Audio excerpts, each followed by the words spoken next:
Krishnamurti, in dialogue with Dr. Alan W. Anderson. J. Krishnamurti was born in South India and educated in England. For the past 40 years, he has been speaking in the United States, Europe, India, Australia, and other parts of the world.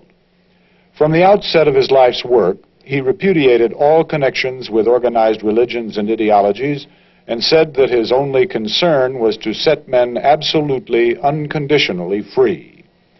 He is the author of many books, among them The Awakening of Intelligence, The Urgency of Change, Freedom from the Known, and The Flight of the Eagle. This is one of a series of dialogues between Krishnamurti and Dr. Alan W. Anderson, who is professor of religious studies at San Diego State University, where he teaches Indian and Chinese scriptures and the oracular tradition. Dr. Anderson, a published poet, received his degree from Columbia University and the Union Theological Seminary. He has been honored with a Distinguished Teaching Award from the California State Universities. Mr. Krishnamurti, in our last conversation, we were talking about religion as a phenomenon in relation to our concern for inquiring into the transformation of each individual human being, a transformation that is not dependent on knowledge or time. And during our discussion of religion, you were speaking about what you regarded to be religion in the true sense, its relation to the act of attention, and how when the whole personal history of hurt is a reference, this act of attention simply is vitiated, cannot come to pass. And through the discussion of hurt that we had, we touched toward the end of the discussion on love. And if it's agreeable with you, perhaps we could explore this question of love now.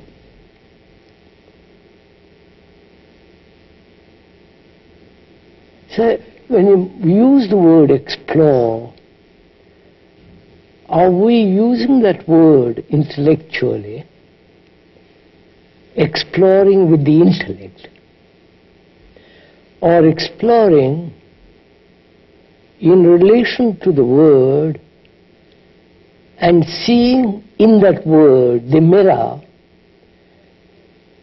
which will reveal ourselves in that mirror? I hope the latter. Yes.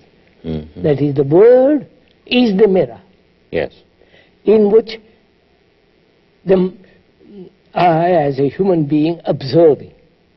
So the word explore really means observing myself in the mirror of the word which you have used. Mm-hmm. So the word then becomes the thing, not just a word by itself. Right. Mm-hmm. And therefore it's not intellectual exploration, a theoretical explanation. It could be the beginning of a meditation. That's what I want to make quite clear. Yes, that is where I would want to be in relationship to the subject. Mm-hmm. And exploring also means the mind must be very serious, not mere caught up in the mere desire to achieve something, to know how to love. Mm-hmm. I mean, how to acquire the neighbor's love. Yes, become a successful lover. Successful lover. Yes. Mm-hmm. So, I think when we explore that word and the meaning and the significance of it, one has to be really very, very serious about this matter. Because they are using this word so loosely, it's become so corrupt. Love of God, love of my wife, love of my property, love of my country. I love to read, I love to go to the cinema, I love to go to... Mm-hmm. Mm-hmm. And one of our difficulties is modern education is not making us serious. We are becoming specialists. Mm-hmm. I'm a first-class doctor, first-class surgeon, first-class physician, and so on, so on. But the specialist becomes a menace that way. A learned ignoramus. Yeah. Yes. And education, as we were saying previously, is to encourage to see that the human mind is serious. Serious to find out what it means to live. Not just become a specialist. Mm-hmm. So if that's all understood, and much more, what is love?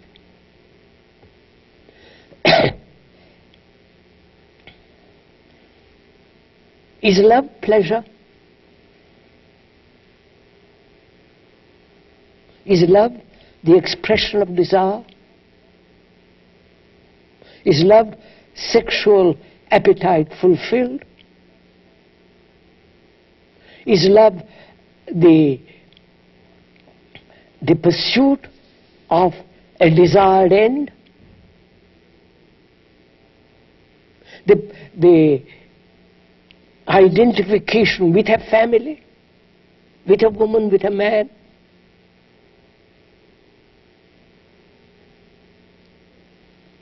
Is love a thing that can be cultivated? That can be made to grow? When I have no love, I think about it, I do all kinds of things to it so that I know how to love my neighbor. We sometimes hear the admonition that one has to work at it. Yes. In terms of our conversations up to now, that would be a denial of it. So, is love pleasure? And apparently that it is now. Seems to have been debased to that. I mean, now, actually it is that. It's what we call love. Love of God. Mm-hmm. I don't know what God is. And yet I'm supposed to love Him. And therefore I transfer my pleasures of the world, of things, of sex, to a higher level which I call God. It's still pleasure. Mm-hmm. So, what is pleasure in relation to love? What is enjoyment in relation to love? What is joy? The unconscious feeling of joy. The moment I recognize joy, it's gone. And what is the relationship of joy, enjoyment, and pleasure to love? With love. Unless we understand that, we shan't understand what love is. Yes. Yes, I followed you. And take what is happening. Love has been identified with sex. Love making. Love sexually. You follow, sir? Mm-hmm. The very construction, love making love. It's a horrible thing. Is... I feel it gives me a shock, love making. As though that was love.